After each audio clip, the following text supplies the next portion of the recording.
Crochet fermant. 1885. Préface écrite en 1885 par Engels pour la réimpression de la déposition de Karl Marx faite le 8 février 1849, lors du procès contre le comité d'arrondissement des démocrates.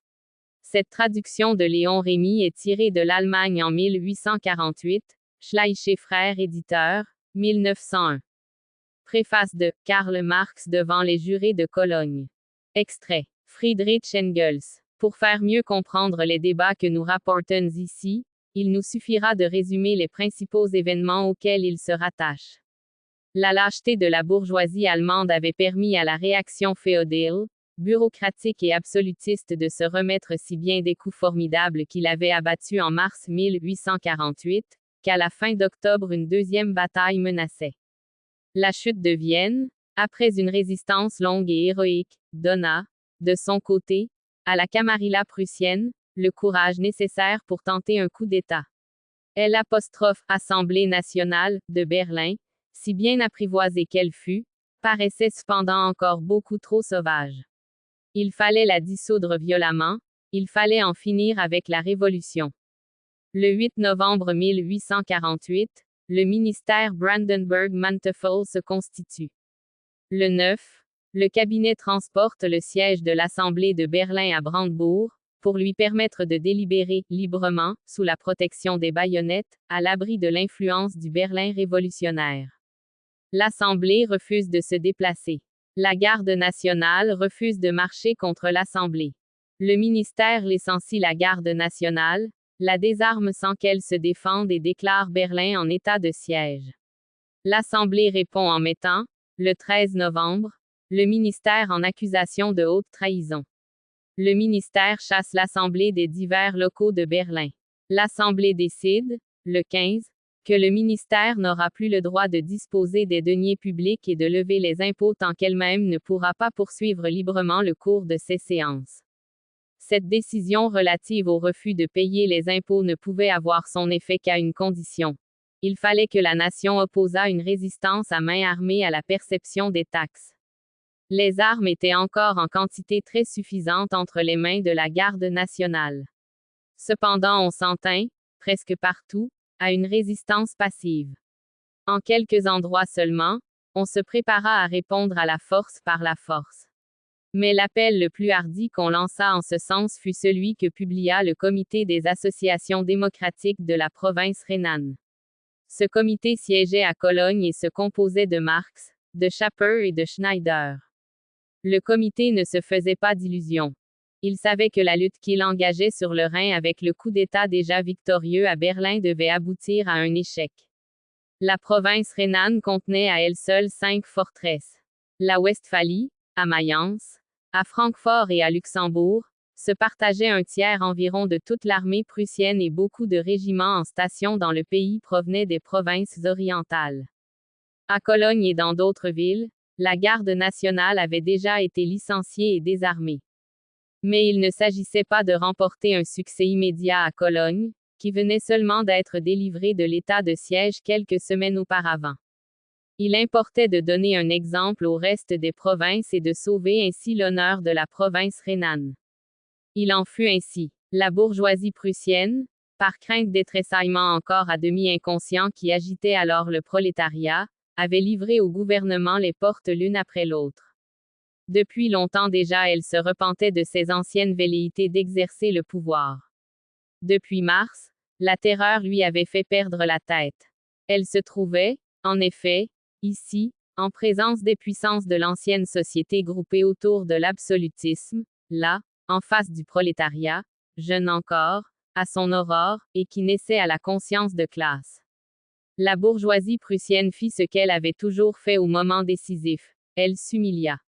Les ouvriers n'étaient pas assez sots pour livrer bataille pour la bourgeoisie sans la bourgeoisie. Pour eux, surtout sur les bords du Rhin, les questions prussiennes restaient des questions purement locales. S'ils se décidaient à aller au feu dans l'intérêt de la bourgeoisie, ils devaient marcher à l'ennemi dans toute l'Allemagne et pour toute l'Allemagne. C'était un signe remarquable. La question prussienne n'avait alors déjà plus aucune valeur aux yeux des ouvriers. Bref, le gouvernement l'emporta. Un mois plus tard, le 6 décembre, Il était capable de dissoudre définitivement l'Assemblée de Berlin, qui, jusqu'à ce moment, n'avait joui que d'une assez piètre existence. Il octroya une nouvelle constitution, qui n'entra véritablement en vigueur que quand elle fut tombée au rang de farce constitutionnelle. Le jour qui suivit celui de l'apparition de l'appel, le 20 novembre, les 3 signataires furent cités devant le juge d'instruction. On instruisit un procès sous le chef de rébellion. D'emprisonnement il n'était pas question alors, même à Cologne. Le 7 février, la Neurrheinische Zeitung devait subir son premier procès de presse. Marx, le Gérant-Korff et moi, nous comparûmes devant les jurés. On nous acquitta. Le jour suivant fut débattu le procès contre le comité. Le peuple avait déjà, par avance, prononcé son jugement, en nommant, 15 jours auparavant, l'accusé Schneider député de Cologne. C'est naturellement la défense de Karl Marx qui donne le principal intérêt au débat. Elle est doublement importante.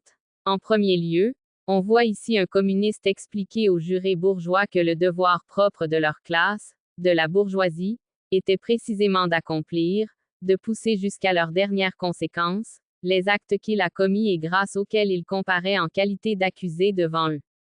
Ce fait suffit à lui seul pour caractériser l'altitude de la bourgeoisie allemande et, en particulier, de la bourgeoisie prussienne pendant la durée de la Révolution. Il s'agit de savoir qui prédominera des puissances de la société, des pouvoirs de l'État groupés autour de la monarchie absolue, grande propriété féodale, bureaucratie, prêtraille, ou bien encore de la bourgeoisie. Le prolétariat, encore à l'état naissant, ne s'intéresse à cette lutte que dans la mesure où la victoire de la classe bourgeoise lui permet de se développer librement, lui laisse les coudées franches sur le champ de bataille où il doit un jour remporter la victoire sur toutes les autres classes.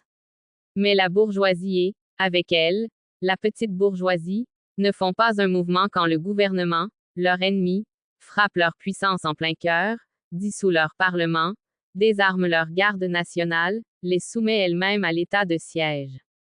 Les communistes montent alors sur la brèche, et les sommant d'accomplir leur œuvre maudite. En face de l'ancienne société féodale, la bourgeoisie et le prolétariat forment la nouvelle société et marchent d'accord. L'appel reste naturellement sans écho, et l'ironie de l'histoire veut que la même bourgeoisie ait à juger, ici, les communistes révolutionnaires, prolétariens, là le gouvernement contre-révolutionnaire. En second lieu, et c'est ce qui lui donne son intérêt actuel, ce plaidoyer défend le point de vue révolutionnaire contre la légalité hypocrite du gouvernement, de telle façon qu'il peut encore, de nos jours, servir d'exemple à plus d'un de nos contemporains. Nous avons invité le peuple à prendre les armes contre le gouvernement. Sans doute, c'était notre devoir. Nous avons violé la loi et délaissé le terrain légal.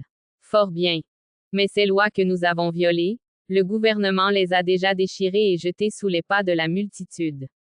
Le terrain légal n'existe plus maintenant. Ennemis qu'on a vaincus, on peut nous faire quitter la place, mais on ne peut pas nous condamner. Parenthèse ouvrante virgule parenthèse fermante. Londres. Le 1er juillet 1885.